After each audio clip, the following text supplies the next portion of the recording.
आप अपनी मेहनत स्वयं करिए, परिश्रम स्वयं करिए। शिव महापुराण की कथा ने कभी यह नहीं कहा कि आप अपने परिश्रम से दूर हो जाओ या अपनी तकलीफों को आपको नहीं झेलना है। आपको झेलना पड़ेगा, आपको परिश्रम करना पड़ेगा, मेहनत करना पड़ेगा, और आपकी मेहनत ही एक दिन आपको रंग लाएगी और उन्नति की सीढ़ी तक लेकर जाएगी। आज हम परिश्रम से वंचित हैं। जब हमारा बचपन रहता है तो हमको जो प्यार मिलता है, प्रेम मिलता है, वो फ्री में मिलता है। बोलो सही है कि गलत है? अरे जम के तो बोलो सही है। बचपन में प्यार खरीदना पड़ता है क्या? प्रेम खरीदना पड़ता है? बचपन में कोई भी छोटा सा बच्चा है, इधर बाजू में जाएगा, उधर बाजू में जाएगा, सब उससे प्रेम करेंगे, गले से लगाएंगे, हृदय से लगाएंगे, गोदी में लेंगे। प्रेम प्यार बचपन में फ्री में मिलता है। जवानी में प्यार प्रेम फ्री में नहीं मिलता, कमाना पड़ता। धन बढ़ाओगे तब प्रेम बढ़ेगा, वैभव बढ़ाओगे तो लोग पूछेंगे, संभालेंगे, ध्यान दें।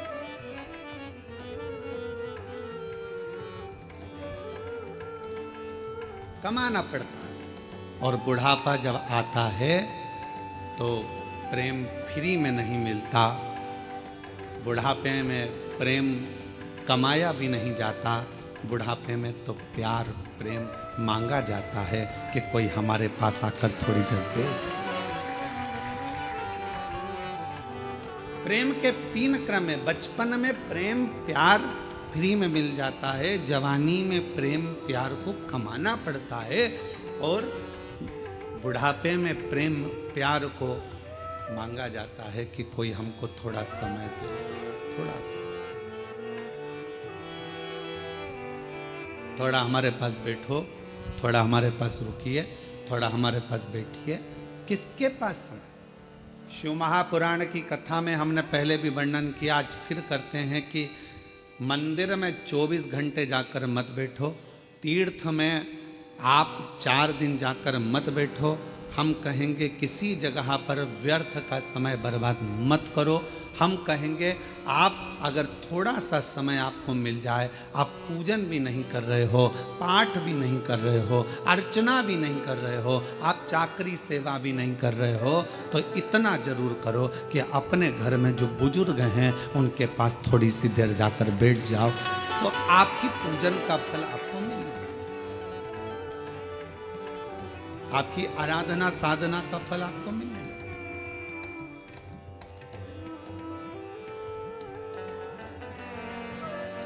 आज सबसे ज्यादा कमी पड़ रही है प्रेम की, स्नेह की, समर्पण की। आज परिवार टूट रहे हैं। बड़ा बेटा आता है, भोजन कर कर चला जाता है, छोटा बेटा आता है, भोजन कर कर चला जाता है, ससुर जी भोजन कर कर अपने कक्ष में चले जाते हैं, सास अपने कक्ष में चली जाती है, देवरानी जेठानी अपनी अपनी थाली लगाकर अपने अपने कमरे में ले जाती है। मन होता है तो एक साथ बैठकर खाती हैं, नहीं तो अपना अपना कमरा, और एक साथ बैठकर खाती भी हैं तो उतनी देर में टांट इतने कस देती हैं कि भोजन भी नहीं भाता है। कहाँ गया प्रेम? कहाँ गया समर्पण? कहाँ गया प्यार? धन बहुत है, घर में जितने सदस्य हैं कोई फ्री नहीं बैठा है। माताएं फ्री हैं तो वो कुछ ना कुछ कढ़ाई, मेहंदी, पेंटिंग, सिलाई, बुनाई, मिठाई कुछ ना कुछ बनाकर वो भी अपना व्यापार चला रही हैं। पुरुष हैं तो वो भी कमा रहे हैं, कोई ऑनलाइन कमा रहा है, कोई कुछ कमा रहा है। हर व्यक्ति अपना अपना काम कर रहा है, कमाने में लगा है, संपदा बढ़ाने में लगा है।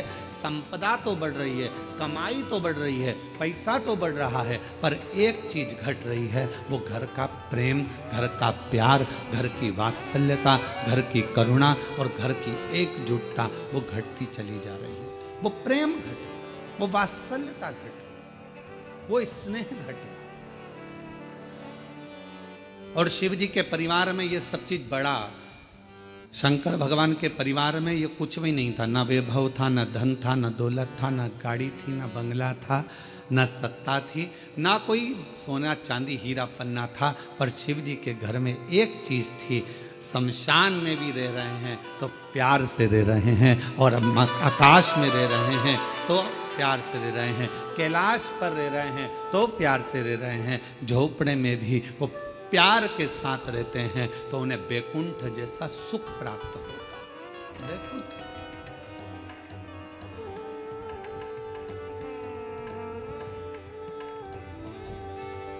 आप सबको कभी विष्णु पुराण किसी ने पढ़ी आप में से? जितने लोग आस्था चैनल पर श्रवण कर रहे हैं उनसे निवेदन करेंगे गीता प्रेस गोरखपुर की विष्णु पुराण को लेकर आओ और उसको पढ़ो।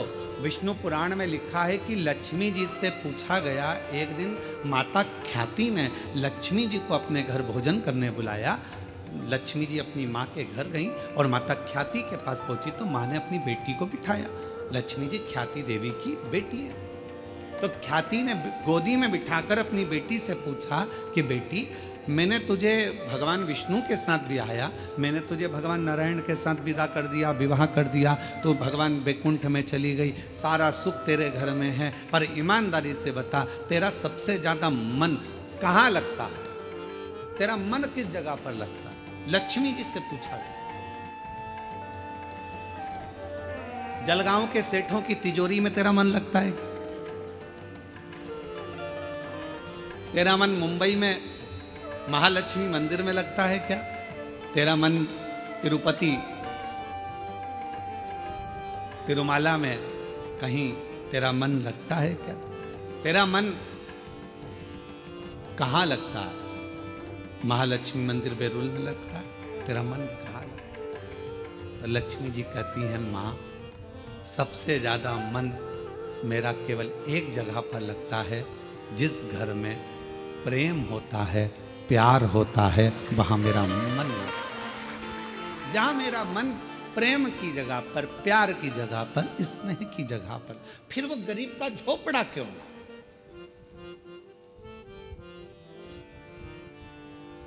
दुनिया की सबसे महंगी चीज क्या है? जल्दी उत्तर दो। दुनिया की सबसे महंगी चीज क्या है? दुनिया की सबसे महंगी 3 चीजें हैं। पहले नंबर पर नींद, दूसरे नंबर पर शांति, और तीसरे नंबर पर अपने दिल का आनंद, मस्ती। ये दुनिया की सबसे महंगी चीज, ये दुनिया की सबसे कीमत वाली चीज है, सबसे महंगी। धन है पर नींद नहीं, बंगला है, गाड़ी है, पर मन की शांति नहीं। घर में सारा सुख है, 25 नौकर लगे हैं, पर मन में अलमस्त मस्ती, आनंद नहीं, आनंद नहीं। ऐसे बैठे हैं अपने अपने घर में जैसे किसी ने 4-6 ठोक के बिठा है। ठोक, आनंद। बच्चे, हम तो कहेंगे आजकल की बहुओं से ज्यादा अगर किसी के अंदर आनंद है तो घर की बूढ़ी माओं के घर में आनंद है। तो माओं को देखना, छोटे छोटे बच्चों को दादी दादी करके बच्चे आते हैं, उनके संग मस्ती कर लेती है, आनंद कर लेती है, बोल लेती है, चाल लेती है, खुश हो जाती है। और घर की बहुएं आधी से ज्यादा डिप्रेशन में पड़ी हुई, आधी से ज्यादा चिंता में पड़ी हुई। सारा काम तुम करोगे, तुम्हारे पास एक रत्ती की फुर्सत नहीं है, मेरे पास बैठने का समय नहीं है, और मालूम पड़े वो सारा दुकान का धंधा पानी छोड़कर तेरे पास बैठ जाए तो भी चैन नहीं है। दुकान कब जाओगे? अब तूने तो कहा था कि तुम्हारे पास टाइम नहीं है, तो मैंने सोचा कि 2 दिन की छुट्टी मार दूं, और अब कह रही है कि दुकान कब जाओ? 2-4 दिन की छुट्टी लेकर वो तुमको घुमाने गोवा भी ले गया, वहां भी सुकून नहीं, वहां भी शांति। फिर घुमाने के लिए तुमको कहीं वो और ले गया, जगन्नाथपुरी ले गया, वहां भी सुकून नहीं। उसने बस इतना कहा, जल्दी नहा ले, जल्दी स्नान कर ले, जल्दी से दर्शन कर लेंगे, सब काम जल्दी करना था, तो मुझे लेके क्यों आए? वहां भी तबेले जैसा मुंह हो गया। कहां सुकून, कहां शांति, कहां प्रेम? लक्ष्मी जी से मां ख्याति देवी ने पूछा कि तेरे को सबसे ज्यादा सुकून, सबसे ज्यादा आनंद, सबसे ज्यादा अच्छा कहां लगता है? तो मां, जहां पर प्रेम होता है, जहां प्यार होता है, लक्ष्मी कहती है फिर वो गरीब का झोपड़ा क्यों ना हो, मुझे वो महल लगता है, मुझे वो बेहद। और दुनिया की सबसे महंगी, जो कीमत से नहीं मिल सकती, पैसा खर्च करने से नहीं मिल सकती, दुनिया की 3 चीज़ें सबसे ज़्यादा महंगी हैं। आप भी मेरे साथ पूरे आस्था चैनल के साथ बोलें। पहले नंबर पर नींद, दूसरे नंबर पर शांति और तीसरे नंबर अपने मन का आनंद, सुकून, उत्सव, मन की खुशी। आप में से कई माताएं जितनी कथा श्रवण कर रही हैं, जितने पुरुष कथा श्रवण कर रहे हैं, मेरी जीजियां जितनी सुन रही, मेरे जीजा जितने सुन रहे हैं, बेटियां जितनी सुन रही, जितने बेटे सुन रहे हैं, तुम्हारी अलमारी कपड़ों से भरी पड़ी हुई है। तुम्हारी अलमारी में एक से बढ़कर एक रुपट्टे रखें, तुम्हारी अलमारी में एक से बढ़कर एक कपड़े रखें, तुम्हारी अलमारी में एक से बढ़कर एक जेवर रखा है, तुम्हारी अलमारी में एक से बढ़कर एक आभूषण रखे हैं। ये नहीं कि हम ये नहीं कह रहे कि सोना का पहनो कि चांदी का पहनो, हम तो ये कह रहे हैं तुम्हारे पास में आर्टिफिशियल भी ढेर सारा रखा हुआ है। पति कुछ ना कुछ लेकर आता है, दे जाता है, तुम्हारे पास एक से बढ़कर एक वस्त्र रखें। पर ना जाने तुम्हारी सोच कैसी हो गई है कि अगर कहीं जाना भी है ना तो 50 बार मन में आलसी आ जाती, क्या करूंगी जाकर, क्या करना, तुम चले जाओ ना। रिश्तेदार के यहाँ, नातेदार के यहाँ पहले उमंग होती थी, खुशियां होती थी। रिश्तेदार के यहाँ कार्यक्रम आया, जाऊंगी, अच्छे कपड़े पहनूंगी, 4 जोर कपड़े लेकर जाती थी, एक से बढ़कर एक ज्वेलरी लेकर जाती थी, तैयार होती थी, श्रृंगार करती थी, अपने आप को सजाती थी। और जिस व्यक्ति ने अपने आप को सजाना प्रारंभ कर दिया, उस व्यक्ति ने परमात्मा को सजाना प्रारंभ कर दिया। आज आप अपने आप को संभाल नहीं पा रहे हो, आप अपने आप को सजा नहीं पा रहे हो, आप अपने आप का श्रृंगार नहीं कर पा रहे हो। पुरुष हैं, बस सवेरे जाना है, पैंट शर्ट पहनना है, जूते मोजे पहनना है और निकल के चले जाना। रुमाल कैसा रखा है, जो है ठीक है, बाद में धो लेंगे। कॉलर पूरी काली हो रही है, बाद में साफ कर लेंगे। जो है बस जैसा चल रहा है चलना है। तुम्हारे भीतर के उमंग उत्सव उत्पन्न करो। अच्छे अच्छे वस्त्र हैं, किसके लिए कमा रहे हो? बेटा एप्पल का मोबाइल चलाए और तुम कीपैड लेकर घूमते आओ तो क्या मतलब की जिंदगी तुम्हारी? एक दिन बूढ़े हो जाओगे, सब धरा की धरा रह जाएगा। अपने भीतर के आनंद को, अपने भीतर की मस्ती को, अपने भीतर की शांति को और अपने भीतर की नींद को कभी जाने मत दो। अपने आप को ऐसा समझो कि अभी तो मैं मात्र 25 वर्ष का हूं और मेरी नूतन जिंदगी चल रही है। मेरी नूतन जिंदगी चल रही है। हम कैसे जी रहे हैं? कैसे उठे, गए, ऑफिस से थके हुए आए, दुकान पे से अल्लाह रोटी लगा दे, भोजन पत्नी ने थाली रख दी, वही रोटी, वही दाल, वही चावल, एक आध सब्जी, कभी डिजाइन चेंज हो जाता है, कभी हो जाता है, बस वो और वो ही खाया पिया और अपना मोबाइल उठाया, अपने कमरे में चले गए। पत्नी काम करी, अपने कमरे में मोबाइल चलाया, पत्नी आई क्योंकि उसके सामने मोबाइल चलाएगा और एक आध किसी पर कमेंट्स हो गया। हमने पहले कथा में कहा था, इस मोबाइल ने बहुत कुछ छुड़ा दिया। पहले लोग टॉर्च लेकर चलते थे, मोबाइल आया तो टॉर्च खत्म हो गई। बोलो हुई कि नहीं हुई? आजकल मोबाइल में टॉर्च है। पहले लेकर छोटा सा रेडियो लेकर चलते थे, मोबाइल आया, रेडियो खत्म हो गया। पहले लोग कैमरा लेकर चलते थे फोटो खींचने के लिए, मोबाइल आया, कैमरा खत्म।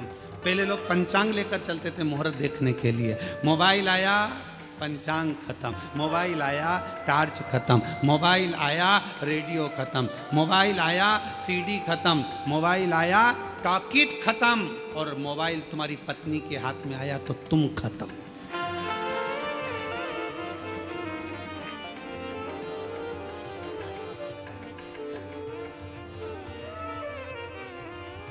इसलिए अभी हमारे शैलेंद्र भैया वो गीत भजन गा रहे थे, एक तू ही आधार सतगुरु, एक तू ही आधार, एक तू ही आधार सतगुरु, एक तू ही आधार।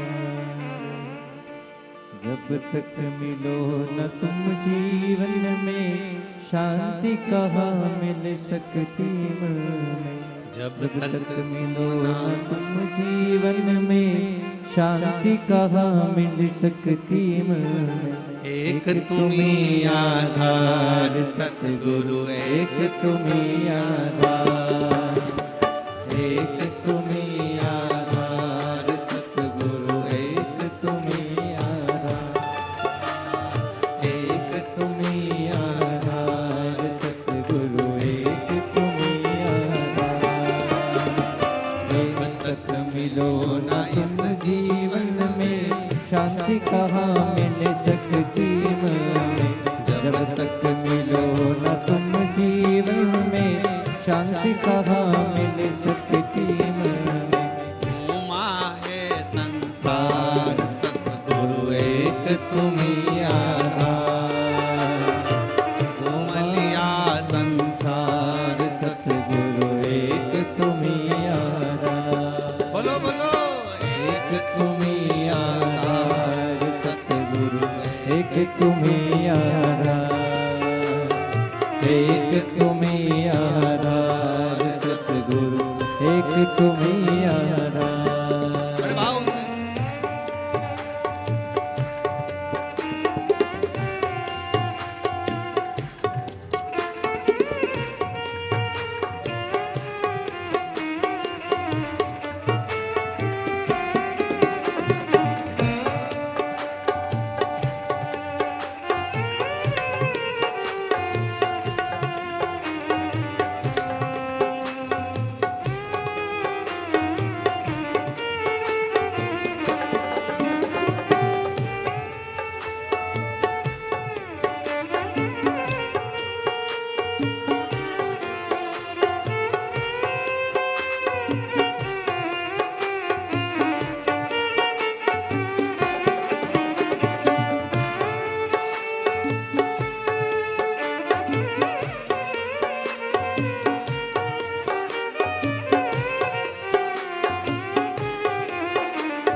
जीवन में शांति कहाँ मिल सकती है, जब तक मिलो न तुम जीवन में, शांति कहाँ मिल सकती मन में। जब तक मिलो न तुम जीवन में, शांति कहाँ मिल सकती मन में।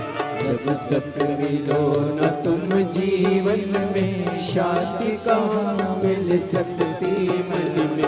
खोज फिरा संसार प्रभु एक तुम्ही आधार, खोज फिरा संसार सतगुरु एक तुम्ही आधार, एक तुम्ही आधार सतगुरु एक तुम्ही आधार, एक तुम्ही आधार सतगुरु एक तुम्ही आधार।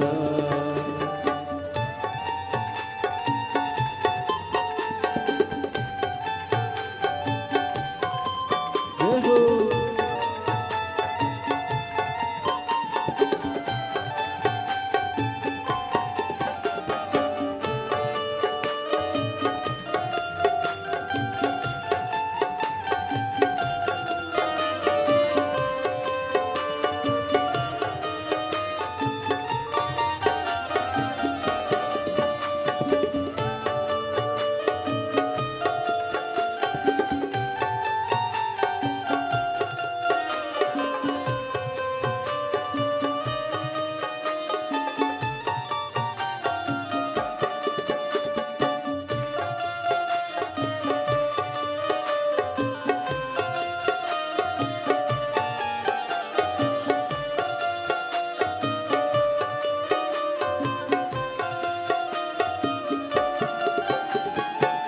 कैसा भी हो तैरनहारा, मिले न जब तक शरण सहारा। कैसा भी हो तैरनहारा, मिले न जब तक शरण सहारा। कैसा भी हो तैरनहारा, मिले न जब तक शरण सहारा। कैसा भी हो तैरनहारा, मिले न जब तक शरण सहारा। हो ना उस पार सतगुरु एक तुम्ही आधार, हो ना उस पार सतगुरु एक तुम्ही आधार। एक तुम्हीं आधार सतगुरु, एक तुम्हीं आधार, एक तुम्हीं आधार सतगुरु, एक तुम्हीं आधार, एक तुम्हीं आधार सतगुरु, एक तुम्हीं आधार।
द्वार तिहारे, अब उद्धार करो प्यारे, अब आए हैं द्वार तुम्हारे, अब उद्धार करो प्यारे।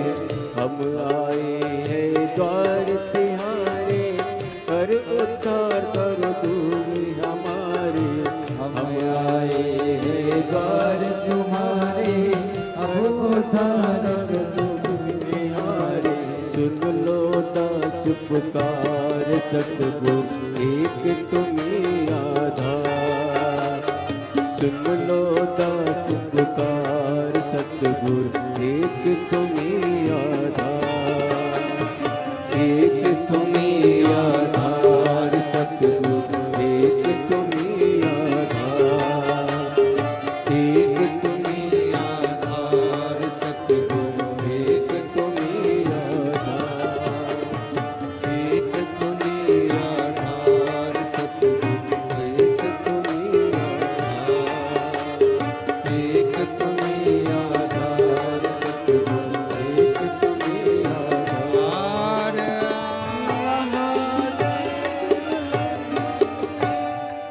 अपने स्थान पर बैठकर बाबा देवदत्त महादेव को अपने मन का भाव करिए, दिल से प्रार्थना करिए, विनय करिए, निवेदन करिए। जहाँ जगह मिले वहाँ बैठकर बाबा को अपने मन का भाव कहिए।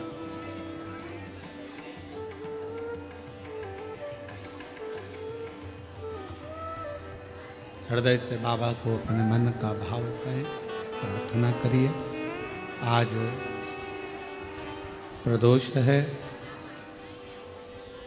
बाबा को अपने मन का भाव कहकर हृदय से प्रार्थना करिए।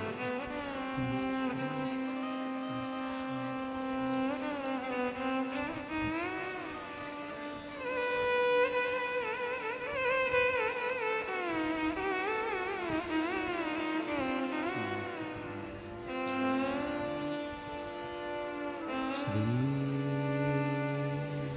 शिवाय नमस्तुभ्यं, श्री शिवाय नमस्तुभ्यं, श्री शिवाय नमस्तुभ्यं,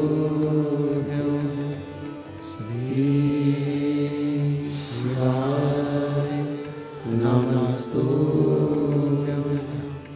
श्री शिवाय नमस्तुभ्यं।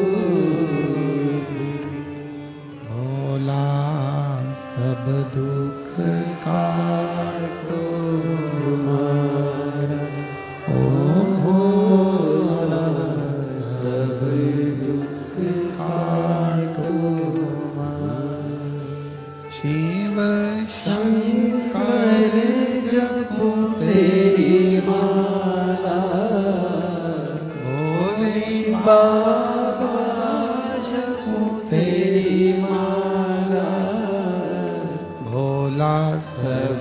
दुख काटो मारा, ओ भोला सब दुख काटो मारा।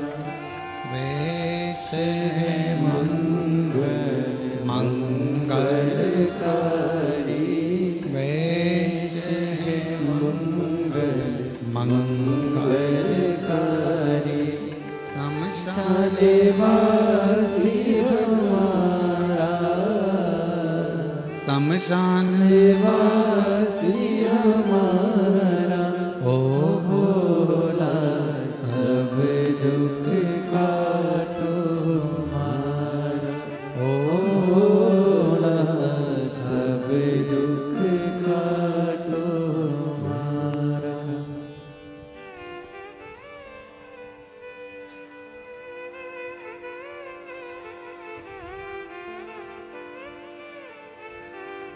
बाबा देवादिदेव महादेव भगवान शिव ओगड़दानी त्रिकालदर्शी कैलाशी विनाशी भगवान शंकर की पवित्र कथा करे। घर के प्रेम को मेरे भगवान शिव का परिवार कह रहा है कि कैसे भी रहो, कहीं पर भी रहो, पर आपस का प्यार प्रेम खत्म मत।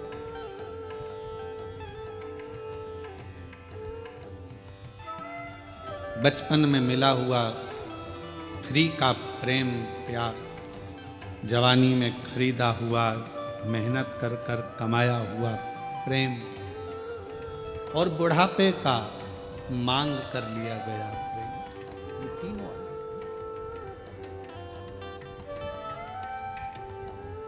पर शिव कथा कर रही है, भगवान शंकर का चरित्र कह रहा है, शिव महापुराण की कथा कर रही है। भीतर की शांति,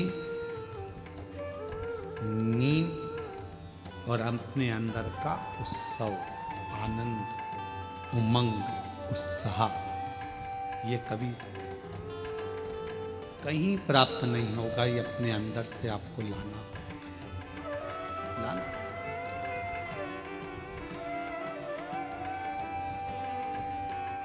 कई मेरी जीजियों को बड़ा प्रेम रहता है, स्नेह रहता है, शौक रहता है तैयार होने का भी, श्रृंगार करने का भी। कई बच्चों को, लड़के हैं उनको, कई बेटों को, कई मेरे जीजा उनको बड़ा रहता है कि अच्छे वस्त्र पहनना, अच्छे से रहना। ये आप यदि अपना श्रृंगार करना सीख गए हो तो तुम परमात्मा का भी श्रृंगार करना सीखो। आज हम अपना भी श्रृंगार नहीं कर पा रहे, उत्साह ही नहीं है, भीतर उमंग ही नहीं है, सब समाप्त हो गई।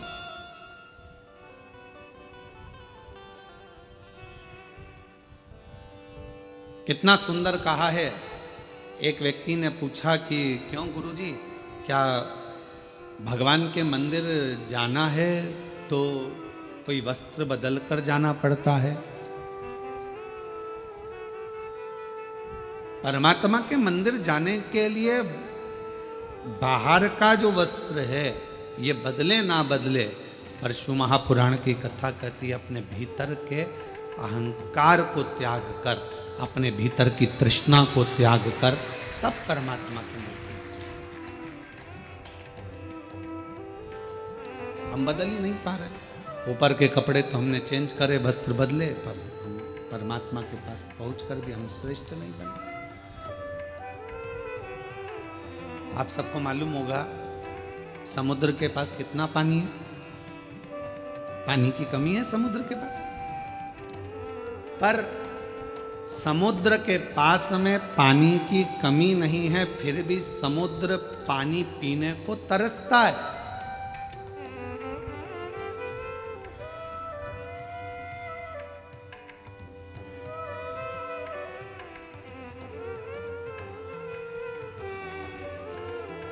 पानी की कमी समुद्र के पास नहीं है, पर पीने को तरस रहा है। धन की कमी व्यक्ति के पास नहीं है, गाड़ियों की कमी नहीं है, संपदा की कमी नहीं है, सब सुख सबके पास है, पर व्यक्ति शांति को तरस रहा है, भीतर के सुख को तरस रहा है, आत्मशांति। किसके पास है? कोई कह दे एक डॉक्टर भी पढ़ाई करने के बाद हम कहते हैं कि हर व्यक्ति को थोड़ा समय अपने खुद के लिए निकालना चाहिए। सवेरे 9 बजे अपनी कुर्सी पर इंजीनियर भी बैठता है, डॉक्टर भी बैठता है और एक अधिकारी भी बैठता है। शाम को 5 बजे तक अपनी कुर्सी नहीं छोड़ता, फिर घर गया, फिर काम में लग गया, फिर करा और मालूम पड़ा कि तुमने अपना समय दिया तो सही, पर अपने शरीर पर ध्यान नहीं दिया।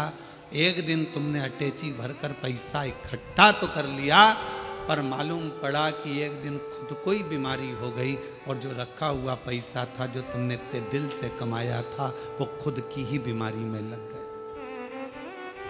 क्या मिला? समुद्र के पास पानी बहुत है, फिर भी समुद्र प्यासा है। समुद्र के पास जल बहुत है, फिर भी समुद्र को तृप्ति नहीं।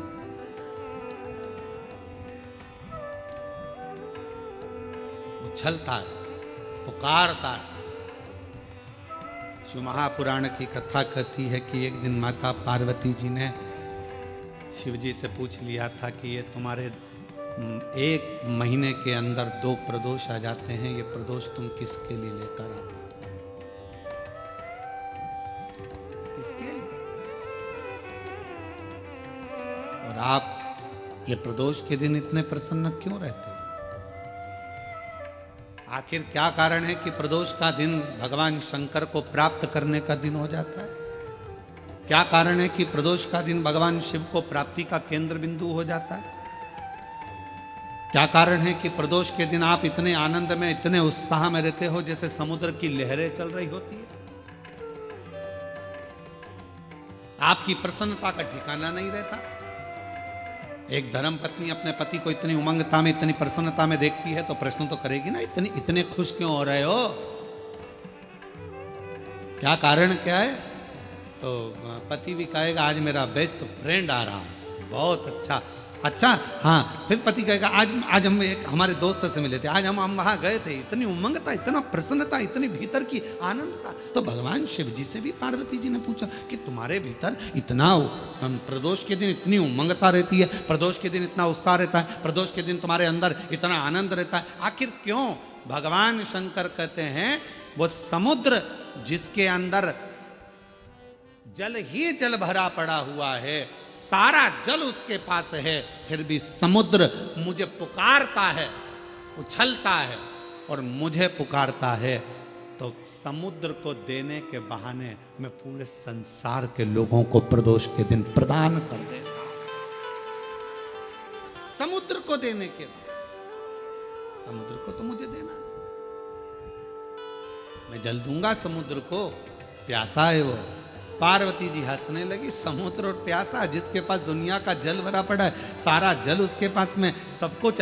ये संसार के लोगों के पास भी समुद्र जैसी हालत है, समुद्र के पास सारा जल भरा पड़ा है, तुम्हारे पास में भी सब कुछ है, साड़ी है, कपड़े हैं, एक एक मेरी जीजियों के पास, एक एक मेरे जीजाओं के पास कम से कम 5 से 6 जोड़ चप्पल और जूता भी है।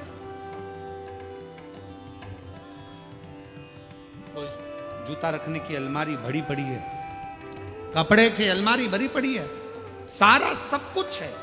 और फिर निवेदन करूं, ना कोई घड़ी की कमी, घड़ी भी सबके पास में 2-2 3-3, कपड़े भी 4-4 10-10 जोड़ है, सोने की गादी और तकिया भी है, नई नई बेडशीट अलमारी में थप्पी लगी रखी है, एक चीज सब है।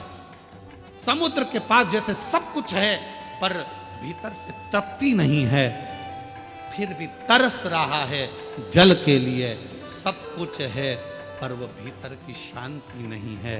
तो भगवान शंकर कहते हैं कि जो प्रदोष के दिन मेरे शिवालय तक आता है, मुझे पुकार लेता है, मैं उसको भीतर की शांति दे देता हूँ, आनंद दे देता हूँ, उमंग दे देता हूँ, उत्साह।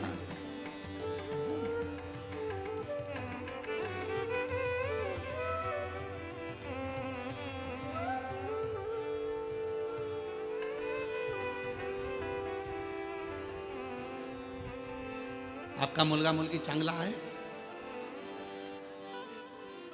अरे बोलो तो, मुलगा मुलगी दोनों चांगला है? ठीक है।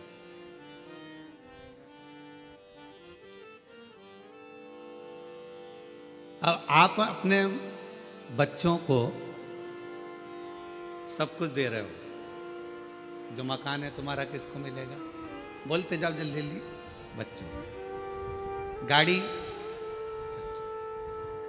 तुम्हारे गले की चेन, अंगूठी, ब्रेसलेट, बच्चों। ठीक है, सब बच्चों को दे रहे हो, सब बच्चों को। आज का बच्चा ये सोचता है कि सब कुछ मेरा है तो मुझे क्या करना, टेंशन। संघर्ष नहीं कर पाता, बहुत परिश्रम नहीं कर पाता। जब बड़ा होता है, विवाह होता है, शादी होने के बाद थोड़ा सा टेंशन उसको आता है तो डिप्रेस हो जाता है। क्यों? हमने गाड़ी दी, बंगला दिया, धन दिया, दौलत दी, परवरिश अच्छे से करी, अच्छा कॉलेज दिया, अच्छा स्कूल दिया, अच्छी एजुकेशन दी, अच्छा डॉक्टर को दिखाया, उसको स्वस्थ रखा, सब कुछ करा, पर अपने बच्चे को हमने संघर्ष करना नहीं सिखाया। और एक दिन उसके ऊपर जवाबदारी का बोझा बढ़ा, वो डिप्रेस हो गया। किसी ने कुछ कह दिया, डिप्रेशन में आ गया। पत्नी, शादी हो गई, पत्नी आ गई, 1 महीना, 2 महीना, 6 महीना रही, पत्नी मायके चली गई, वो डिप्रेस हो गया। क्यों? हमने उसको परिश्रम करना नहीं सिखाया, हमने उसको ये नहीं बताया कि संसार के लोगों से लड़ना कैसे।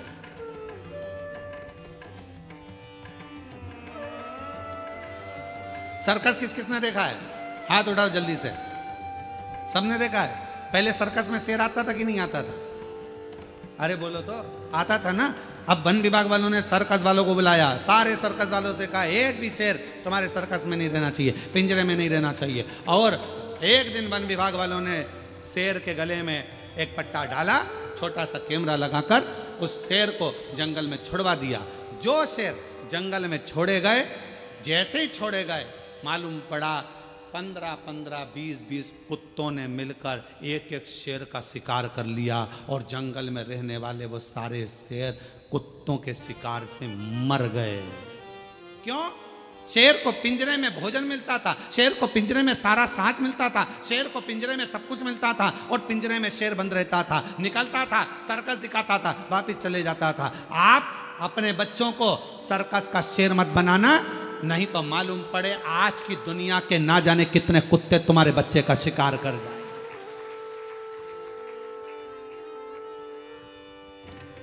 दुनिया के ना जाने कितने बैठे हैं जो तुम्हारे बच्चे का शिकार कर जाएंगे। धन तुमने छोड़ा, गाड़ी तुमने छोड़ी, बंगला तुमने छोड़ा, सारा साज तुमने छोड़ा, मालूम पड़ा धीरे धीरे उन्होंने शेयर मार्केट में लगा दिया, मालूम पड़ा डब्बे में लगा दिया, सब बर्बाद कर कर एक दिन बच्चे को लाकर कंगाल कर कर छोड़ दिया। इसलिए अपने बच्चे को जंगल का शेर बनाना, सर्कस का शेर मत बना देना, नहीं तो जिंदगी बर्बाद कर लो। उसको थोड़ा सा विल पावर दो, उसको थोड़ा संघर्ष करने दो, उसको थोड़ी मेहनत करने दो, उसको थोड़ा ध्यान करने दो, उसको थोड़ा दुकान पर जाने दो, उसको थोड़ा व्यापार करने दो।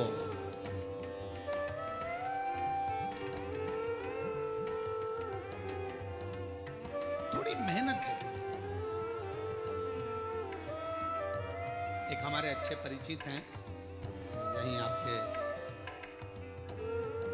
भुसावल के रहने वाले हैं, फैक्ट्रियां बहुत हैं उनकी, और लगभग 10 से 12 फैक्ट्रियां हैं उनकी। राठी फैमिली है और 10 से 12 फैक्ट्रियां उनकी है, सब जगह पर, सेलम में भी है उनकी, और ना जाने स्टील की फैक्ट्रियां हैं, बहुत कुछ। उनके 2 लड़के, और दोनों लड़के जब इंजीनियरिंग करे तो उनके पापा ने उनको दूसरे की फैक्ट्री में, दूसरे के यहाँ नौकरी करने भेज दिया। हमने राठी जी से कहा कि राठी जी, आपका बेटा इतनी फैक्ट्रियों के मालिक आप, और आपका बेटा दूसरे की फैक्ट्री में नौकरी कर रहा इंजीनियरिंग करने के बाद। कहा गुरुजी, ठोकर इसको वहीं पर मिलेगी, सेठ चिल्लाएगा, काम करना पड़ेगा, नींद आ रही होगी, वर्क पूरा करना पड़ेगा। जब ये वहां से ठोकर खाएगा तब जाकर अपनी फैक्ट्री को सही से संभाल पाएगा। वहां ठोकर। हम अपने बच्चों को क्या दे रहे हैं? दिया, सुख दो, शांति, सब कुछ दिया, गाड़ी दो, बंगला दो, धन दो, दौलत दो, सब कुछ दो, पर अपने बच्चे को एक चीज और सिखाओ कि संघर्ष कैसे करना, मेहनत कैसे करना, परिश्रम कैसे करना, थोड़ी देर शांति कैसे रखना, भीतर थोड़ा सा सुकून हो। शिरडी के पास में अभी शिरडी में कथा चालू होगी, 12 तारीख से चालू है, 12, 13, 14, 15, 16, 5 दिवसीय कथा शिरडी के पास में। वो स्थान भी शिरडी के पास में अस्त गांव, माता निर्मल पिंपरी शिव गांव, 1 बजे से 4 बजे तक 5 दिवसीय शिव महापुराण की कथा है। 12 से 16 तारीख तक ये कथा, 9 तारीख को विराम होगी, वो 12 तारीख को चालू, 16 तारीख तक चलेगी। पंडाल में बड़े बड़े पंडाल लगाए गए जहां बैठकर कथा का तत्व लोग ग्रहण करेंगे। क्या कहा शिरडी के बाबा ने, क्या कहा साईं राम ने? एक ही बात कही, श्रद्धा, दूसरे नंबर पर सबूरी। आज के जमाने में जरा सी सबूरी नहीं है, जरा सी। भले अपन शिरडी के पास रह रहे हैं, पर रत्ती भर की सबूरी नहीं है। तुम्हारे यहाँ से शिरडी कितनी दूर है जलगांव से? बोलो बोलो, कितना किलोमीटर है? 220 किलोमीटर। अब नजदीकी है ना, हमारे यहाँ से तो दूर ही है, 800 किलोमीटर पड़ जावे, तो तुम्हारे यहाँ से तो फिर भी पास में ही है। तो इतना नजदीक होने के बाद भी सबरी नहीं है, थोड़ा सबरी होना चाहिए, जरा सी सबरी। बेटा बेटी का ब्याह हुआ, शादी हुई, 6 महीना रहे, झगड़ लिए, लड़ लिए, अलग हो गए, मैं इसका मुंह नहीं देखूं, मैं उसके यहाँ नहीं रहूंगी, तलाक ले लूंगी, मैं नहीं रहूंगी, यहाँ नहीं रहूंगी। हमारे थोड़ा सब्र तो रखो। तुमने सोचा कि ये बेकार है तो फिर दूसरी शादी कर लूंगी, मालूम पड़े ये बेहरू था और वो काल बेहरू मिल गया, तो सुकून का थोड़ा अनुभव, थोड़ा। एक तो ही आधार सतगुरु, एक तो ही आधार, मिलो ना जब तक जीवन में शांति कहाँ मिल सकती मन में। मिलो जब तक तुम जीवन में शांति कहाँ मिल सकती। और ये शांति कहाँ से मिलेगी? आपको कहीं प्राप्त नहीं। और फिर निवेदन करेंगे, आप सबके गुरु होंगे, जितने आस्था चैनल पर सुन रहे हैं, जितने फेसबुक यूट्यूब पर सुन रहे हैं, जितने कथा को श्रवण कर रहे हैं, सारी दुनिया के लोग कथा सुन रहे हैं, लाखों लोग, करोड़ों लोग इस शिव महापुराण की कथा को श्रवण कर रहे हैं। शांति, आपके कितने भी गुरु हो, किसी का भी गुरु मंत्र हो, और उसके बाद भी अगर तुम्हारे दिल को शांति नहीं मिल रही हो, तो आज से एक नियम चालू कर दो, शंकर जी के मंदिर में जाना चालू कर दो, शिव को गुरु बना लो, शांति मिलना प्रारंभ। जब तक तुम जीवन में शांति कहाँ मिल सकती मन में। जब तक मिलो न तुम जीवन में शांति कहाँ मिल सकती मन में। और मैंने ढूंढा देश गुरु एक तुम्ही आधार। मैंने सब कुछ सब जगह पर देख लिया, पर शांति नहीं मिल रही, सुकून नहीं मिल रहा। धन बढ़ा, संपदा बढ़ी, सत्ता बढ़ी, सब कुछ बढ़ा,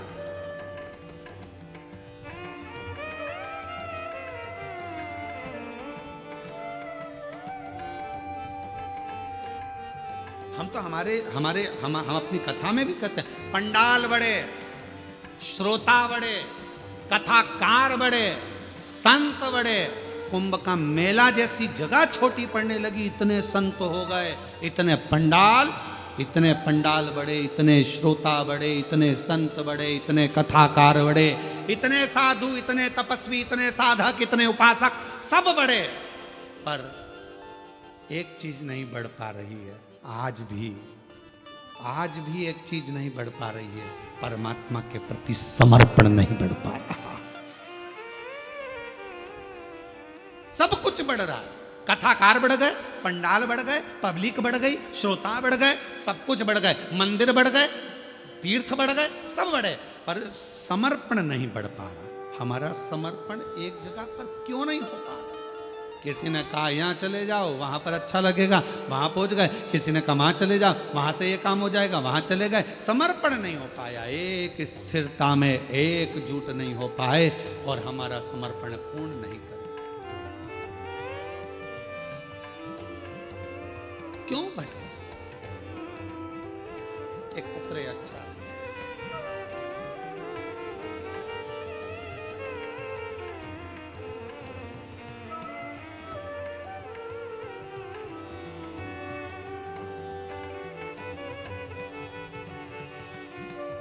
गीता मोहन शर्मा, वर्धा जिला सिद्धि रेलवे की रहने वाली हूँ।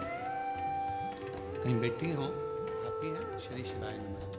आ जाओ, एक बेलपत्र ले जाओ। मेरे बेटे को कैंसर हुआ 2024 में। डॉक्टर ने सर्जरी का बताया, हम डर गए। कोई सार तत्व डॉक्टर के हिसाब से नजर नहीं आ रहा था। जब वो बोल रहे थे तो ऐसा लग रहा था कि अब कुछ बचा है। पर मेरी बेटे को लेकर सीहोर गई, वहाँ प्रार्थना की, रुद्राक्ष लाई, कंकर शंकर नमन करके विनती की और मेरे बेटे को रुद्राक्ष का जल देती और बेलपत्र देती। डॉक्टर ने कहा कि सर्जरी कराना जरूरी है। आप कहते हो गुरुजी डॉक्टर शिव का एक रूप है।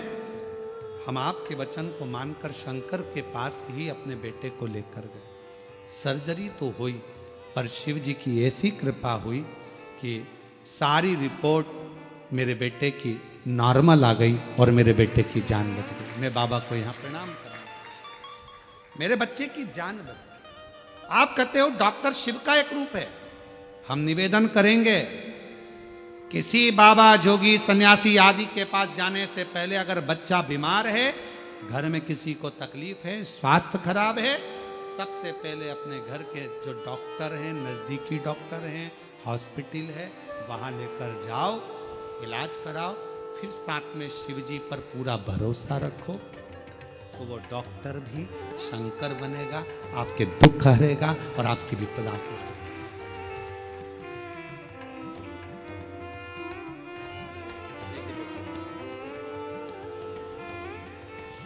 शंकर गोरा शंभो हरे हरे शंकर शंभो हरे हरे शंकर शंभो शिव शंकर गोरा शंभो शिव शंकर गोरा शंभो हरे हरे शंकर शंभो हरे हरे शंकर शंभो हरे हरे शंकर शंभो।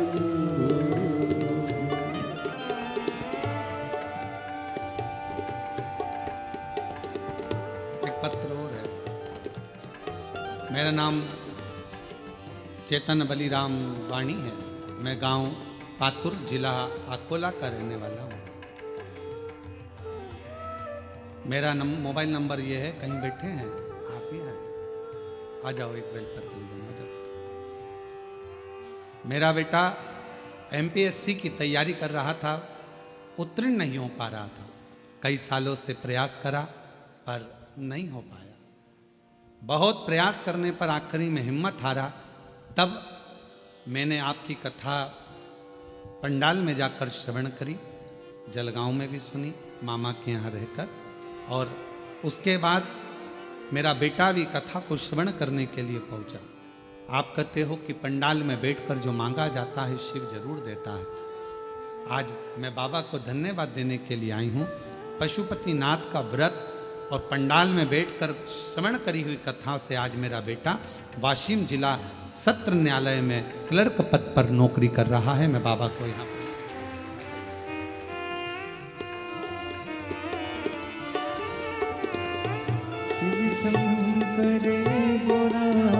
शंभो शिव शंकर गौरा शंभो हरे हरे शंकर शंभो हरे हरे शंकर शंभो। शिव उपासना किसको कहते हैं? भगवान शंकर की विरल भक्ति किसको? शिव शंकर गौरा शंभो शिव शंकर गौरा शंभो सब जगह जाकर देख लिया, हर जगह पर चले गए, तब आखिरी में शिव के पास। अपने गुरु के पास बैठने पर भी अगर शांति ना मिले, हम मना नहीं करेंगे, आपके गुरुओं को नमन है, प्रणाम है, दंडवत। और अगर वहां भी शांति ना मिले, तब शिव के शिवालय में जाकर एक लोटा जल चढ़ाकर वहां बैठो, शांति।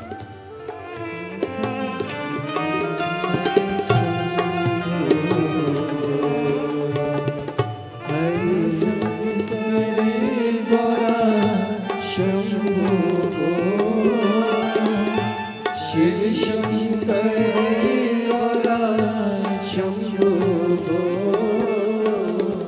हरे हरे शंकर शंभो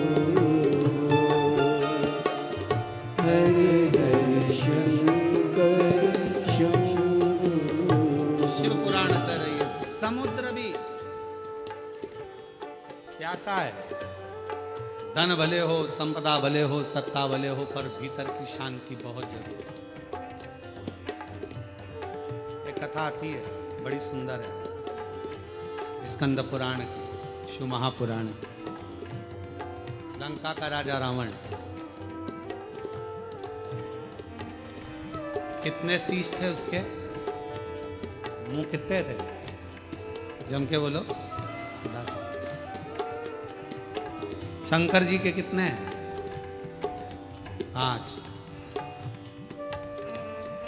एकानंद, चतुरानंद, पंचानंद, 5। पशुपतिनाथ, 5 मुख हैं भगवान शिव। मंदोदरी के साथ लंकापति बैठा है रावण, पूजन कर रहा है। मंदोदरी ने 5 फूल दे दिए रावण को, 5 पुष्प। रावण ने पूछा क्या है ये? शिव जी के 5 मुख हैं, एक एक चढ़ाओ। और रावण 5 पुष्प शंकर भगवान को समर्पित करने लगा, शिव जी को दे रहे। और भगवान शंकर की स्तुति कर रहे। शिव शंकर गौरा शंभो शिव शंकर गौरा शंभो हरे हरे शंकर शंभो हरे हरे शंकर शंभो। जब रावण ने 5 पुष्प भगवान शंकर को समर्पित करे तो रावण की चित्त वृत्ति में आया कि मंदोदरी कह रही है इनके 5 मुख, 5 मुख इनके। और रावण ने विचार करा कि मैं 5 मुख भगवान शिव के 5 पुष्प समर्पित कर रहा हूं, और भगवान की स्तुति गाने के लिए मेरे पास कितने मुख हैं? रावण के पास कितने थे? पहले कितना था? 1। और शिव जी के कितने हैं? 5। रावण ने कहा ये तो अपना बड़ा विचित्र काम है। शंकर का परम भक्त था रावण, बहुत। रावण ने विचार करा कि ये काम नहीं चलेगा भैया कि मेरे 1 मुख और शिव जी के 5 मुख। 1 फूल चढ़ाऊंगा, 1 ही मुख से बोलूंगा, तो शंकर के तो 5 मुख हैं। और 5 मुख हैं तो कम से कम स्तुति करने के लिए 1 मुख के लिए 2 मुख तो मेरे होना चाहिए। वो तो स्तुति करने का मतलब।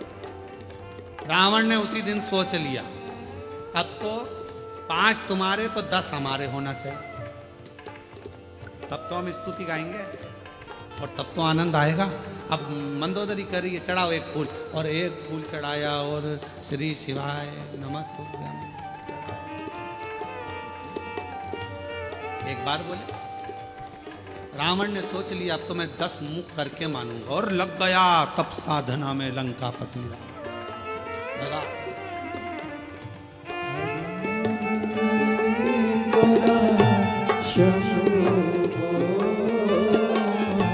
शिव शंकर गौरा शंभो हरि हरि शंकर शंभो हरि हरि शंकर शंभो। रावण ने जो तप साधना करी, और ऐसी तप साधना रावण ने करी कि शीश काट कर देने लगा। भगवान शंकर प्रसन्न हो गए। क्या चाहिए? जितने दिए हैं उतने वापस कर दो। भगवान ने 10 शीश दे दिए। अब बैठा रावण मंदोदरी के साथ पूजन करने। फूल 1 और 2 मुख से स्तुति 1 मुख की। 5 मुख के लिए 10 मुख, 1 के लिए 2 रखे। भगवान शंकर इतने खुश हो गए, इतने खुश हो गए। रावण, लंकापति, बड़ी अच्छी बात है, तुझे गजब कर दिया। मेरी स्तुति करने के लिए एक्स्ट्रा मुख रख लिया। एक्स्ट्रा। आप लोगों से ही सीखा होगा, मुझे ऐसा लगता है। आप लोग बहुत चतुर हैं। एक मोबाइल का नेटवर्क नहीं मिलता है तो दूसरी सिम डाल के रखते हैं। अगर ये नहीं चलेगी जियो की तो रिलायंस की चलेगी, रिलायंस की नहीं चलेगी तो एयरटेल की चलेगी, अगर वो नहीं चली तो BSNL की चलेगी। कोई तो चलेगी ना। तो एक सिम, तुम बहुत समझदार हो, तुम भी रावण के रिश्तेदार। तुम लोग कोई कम हो? तो एक मोबाइल में 2-2 सिम दिए है? तो कोई पूछे मोबाइल वालों से कि क्यों रे तुम्हारे इसमें इतनी अक्ल कहां से आई, तो वो भी बता देंगे कि हमने स्कंद पुराण पढ़ी थी। 1 मुख की अर्चना करने के लिए 2 मुख जरूरी थे, 1 मोबाइल चलाने के लिए 2 सिम की जरूरत पड़ती है।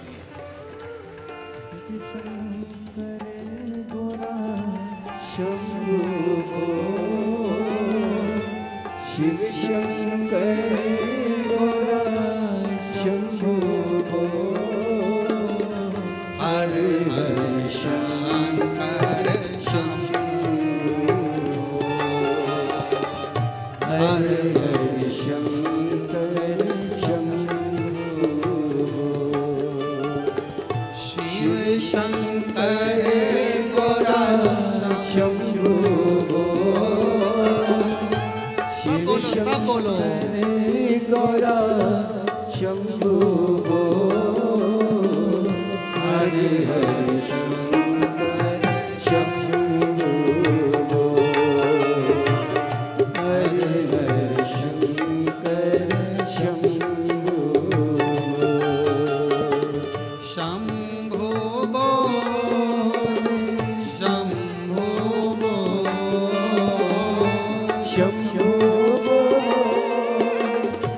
शंभो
आराधना करने के लिए दो मुख अस्त्र रखे।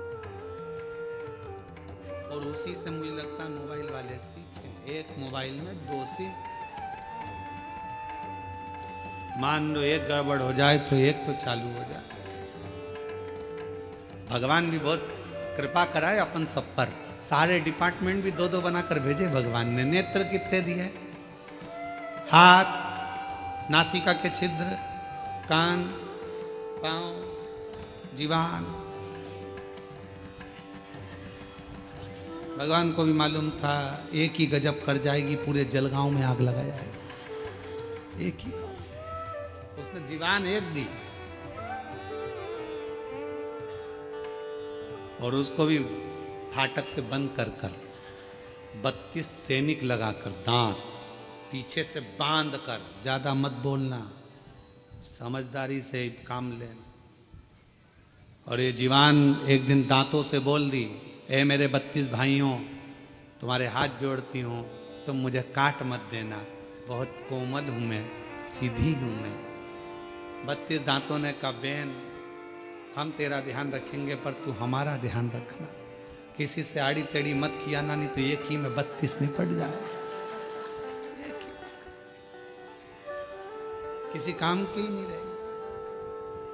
और एक बार सोफा सेट गया तो फिर वो सोफा सेट, दूसरी बार सागौन का सोफा सेट गया तो फिर तो वो प्लाई का ही बनना है, किसी काम का। कृपा खूब दो, मना नहीं। शिव कथा कहती है भगवान अगर कहीं शांति ना मिले तो लंकापति रावण जैसा एक विचार अपने भीतर लेकर आना, शिव की स्तुति में लग जाना। पर रावण से सब कुछ सीखो, शिव आराधना सीखो, साधना सीखो, भजन सीखो, कीर्तन सीखो, एकाग्रता सीखो, पर रावण से एक चीज और सीखना कि अहंकार रावण जैसा अपने भीतर मत। कितना अहंकार बढ़ गया था रावण का।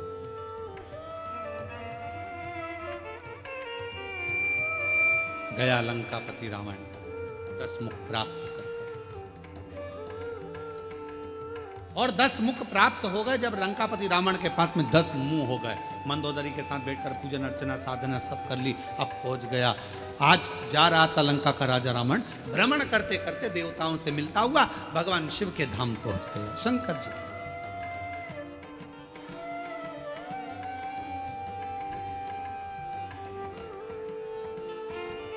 और भगवान देवाधिदेव महादेव के धाम पर जब पहुंचा,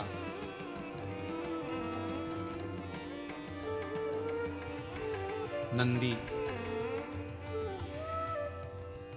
बैठे हुए थे, देख रहे थे। लंकापति रावण ने नंदी को नहीं देखा, रुके रुके, फिर चले। नंदी ने रावण को प्रणाम किया। नंदी ने रावण को प्रणाम किया। क्यों? उसका एक कारण था, लंका का राजा रावण शंकर भगवान को बहुत चाहता था, प्रेम करता था, उनके प्रति समर्पित रहता था। भगवान शिव के द्वारपालों में एक लंका का राजा रावण भी गिनती में आता है। द्वारपालों प्रणाम किया नंदी ने। रावण ने पूछा, तुम कौन हो? नंदी ने कहा कि मैं शिव जी का गण नंदी, शिवगण नंदी। चेहरा देखा है तुम्हारा?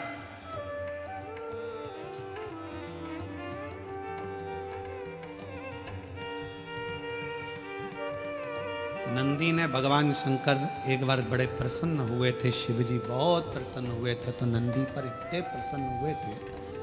कहाँ की कथा ये? कपालेश्वर महादेव, नासिक। आप लोग करें दर्शन, गोदावरी तट पर कपालेश्वर बाबा का दर्शन होता है। भारत की भूमि पर केवल एक मंदिर ऐसा है, कपालेश्वर महादेव नासिक का। महाराष्ट्र की धरा पर पूरी दुनिया का एक मंदिर ऐसा है जहां पर भगवान शंकर के गुरु नंदी हैं, वो कपालेश्वर महादेव है। शिव के गुरु नंदी हैं। ब्रह्मा जी का शीश कटा, हाथ पर शीश चिपक गया भोलेनाथ जी के।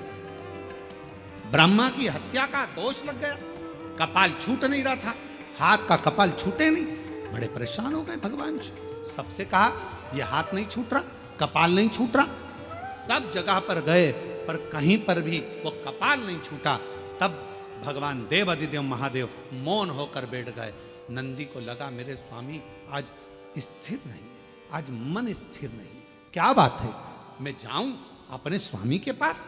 नंदी गए, एक बच्चे का रूप रखकर चले गए और आवाज लगाने लगे, हर हर हर हर बोल बम का नारा है सारी समस्या का हल, श्री शिवाय। आवाज लगाया नंदी ने, जो आवाज लगाया शिव जी के कानों में शब्द और भगवान देवादिदेव महादेव के कानों में जब शब्द गया, शब्द जाने पर भगवान शंकर जी ने आंख खोली, नेत्र खोले, बालक खड़ा था। पूछा तुम कौन हो? बालक कुछ बोला नहीं, बस इतना कहा कि आप एक काम करो, एक काम करो, एक बेलपत्र का स्पर्श कर कर गोदावरी का स्नान, ये बद्रीश में जाकर गंगा का स्नान, अलकनंदा का स्नान, जो ज्ञान दिया शिव जी उसको स्वीकार कर लिए। बेलपत्र का स्पर्श किया, कपाल नीचे गिर गया। बेलपत्र का मात्र स्पर्श किया, कपाल नीचे। आज भी उस मंदिर का नाम कपालेश्वर महादेव, नासिक में कपाल। शिव जी ने स्मरण किया उस बच्चे का, पूछा कि बेलपत्र में ऐसा क्या है? भगवान नंदी जो बालक का रूप रखकर आए थे, उन्होंने कह दिया, एक बेलपत्र का जब कोई स्पर्श करता है, देवाधिदेव महादेव, जैसे आपके हाथ से ब्रह्मा जी की हत्या का पाप कपाल नीचे गिर जाता है, बेलपत्र का मात्र स्पर्श करने वाले के सारे पाप एक क्षण में नीचे गिर जाते हैं, एक क्षण में। बेलपत्र का स्पर्श।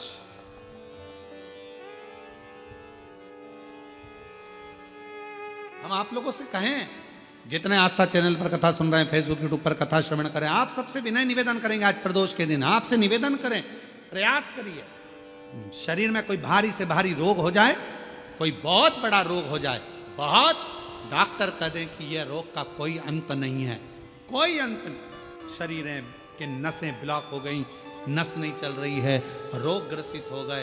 ये अभी शरद पूर्णिमा रही है, रात्रि के समय पर चंद्र जब प्रकट हो जाए, चंद्रमौलेश्वर महादेव का नाम लेकर 7 बेलपत्र भगवान शंकर के शिवलिंग पर, इस डंडी की जो दिशा है, डंडी की दिशा 7 अलग अलग जगह पर, कभी इधर चढ़ा दो, कभी इधर चढ़ा दो, कभी इधर, 7 दिशा पर बेलपत्र को समर्पित एक ही स्थान पर करो, दिशा अलग अलग कर दो, चंद्रमौलेश्वर का स्मरण कर कर थोड़ा सा दूध हाथ की उंगली में लगाकर शिवलिंग का स्पर्श करो और थोड़ा सा जल शंकर को समर्पित कर कर 7 बेलपत्र उठा कर लिया। 7 दिन तक लगातार एक बेलपत्र सुबह के समय पर रोज खाना प्रारंभ करो। कितनी भी नसें ब्लॉक हो, चाहे शरीर में कितना भी रोग हो, वो धीरे धीरे समाप्त जरूर हो।